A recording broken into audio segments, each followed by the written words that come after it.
Hello, je vous parle de la pochette d'activité, donc de la méthode Kit et Siam.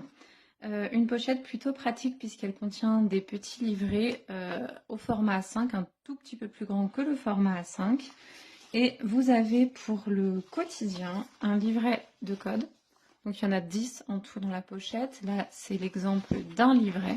Voilà, donc très peu épais, pas beaucoup de pages et petit format, donc pour faciliter l'écriture et la lecture des élèves. Le livret de compréhension qui fait toute l'année, voilà, donc avec tous les exercices en lien avec la compréhension orale, et un livret d'études de la langue de la même façon, qui regroupe pour toute l'année l'ensemble des exercices en lien avec les leçons d'études de la langue. Dans la pochette, vous avez donc aussi un sommaire et puis les 9 autres livrets de code de l'année. Moi, ce que je fais, c'est que je ne donne pas cette pochette aux élèves, ou du moins pas au quotidien. C'est-à-dire que je vais mettre dans mon armoire tous les livrets ensemble. Donc, par exemple, tous les livrets numéro 2. Là, celui-là, c'est le deuxième hein, qui commence comme ça. Donc, je vais faire un tas, une pile dans mon armoire pour pouvoir les distribuer en fait au fur et à mesure aux élèves. Et je garde ça donc précieusement, notamment pour ramener à la maison. Donc par exemple, hop, là vous mettez le nom de votre élève hein, si vous souhaitez. Et puis quand l'élève par exemple a terminé ce livret, vous pouvez le glisser dans la pochette hop, pour le ramener à la maison si les parents veulent évidemment voir le travail effectué, le signer, le livrer, voilà, voir les progrès de leur enfant.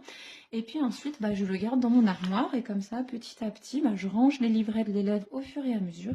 Et à la fin de l'année, il n'y a plus qu'à rendre tout. Ça me sert d'archive, de traces écrites de l'ensemble des activités qu'on aura fait sur l'année en français. Donc voilà, c'est pour restituer aux parents, etc. Puis archiver au fur et à mesure tous les livrets des élèves. Sinon, pour le quotidien, et justement pour ne pas avoir cette pochette dans le casier et que les élèves aient à fouiller dedans, ça me semble un peu complexe. Il y a plusieurs solutions. Déjà, il y a la solution de la pochette classique, hein, la grande chemise A4 cartonnée ou plastique, dans lequel on range souvent, enfin moi je sais en classe c'est un peu ça, le travail qui n'est pas terminé, les fiches en cours tout simplement, les choses que l'élève doit faire. Donc on peut très bien ranger le livret de code actuel, donc voilà, si on travaille sur celui-là, on peut le glisser dedans. Et on peut, si on le souhaite aussi, laisser en permanence à l'intérieur le livret de compréhension. On l'utilise environ 2 fois par semaine, donc c'est pas mal que les élèves l'aient avec eux quand même souvent. Et même, pourquoi pas, le livret d'études de la langue, que là on utilise un tout petit peu moins souvent. Donc voilà, ça se discute. Il est tout à fait aussi possible, une fois que les élèves ont écrit leur nom sur chacun des livrets, de le stocker sur l'armoire et de le distribuer, ces deux-là, voilà, quand il y en a besoin. Celui-ci, c'est quand même un petit peu différent parce qu'on l'utilise tous les jours. Donc moi, je préfère que les élèves l'aient dans leur casier. Mais évidemment, il ne va pas traîner comme ça dans le casier. Donc la pochette est une solution, voilà, pour ne pas l'abîmer, pour le retrouver très facilement. Il y a des collègues aussi, pourquoi pas, qui utilisent une pochette, mais d'un tout autre type. Donc la petite pochette plastique toute simple. Où on aura appris bien sûr aux élèves, c'est pas très compliqué, hein, à glisser dedans et quotidiennement du coup à aller rechercher le ou les petits livrets du moment. Voilà, donc ça c'est pas très compliqué non plus. C'est un petit peu moins costaud, mais bon, ranger dans un casier, je pense que ça craint honnêtement pas grand chose, donc pourquoi pas.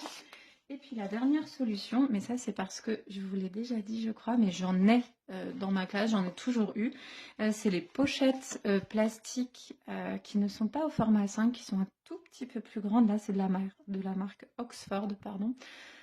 Ça vaut pas des milliers et des cents. Après, c'est du plastique, encore du plastique. Donc, je dis pas qu'il faut en acheter exprès, loin de là.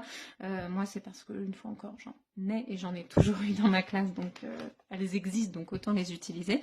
Et donc, effectivement, sur ce type de pochette plastique, le livret rentre sans problème. Voilà. Donc par contre, c'est ce que je vous disais, c'est un tout petit peu plus grand que A5, donc il ne faut pas acheter une pochette trop petite. Il faut acheter des pochettes si vous voulez, enfin avoir en tout cas des pochettes pour qui peuvent contenir du A5, voilà, il y a un petit peu de marge, c'est pas plus mal. Bon, en tout cas, les 3 méthodes fonctionnent, hein, peu importe le type de pochette ou de rangement que vous privilégiez, mais je trouve ça, pour le quotidien, plus facile pour ranger, pour accéder rapidement au livret, pour chaque élève. Voilà.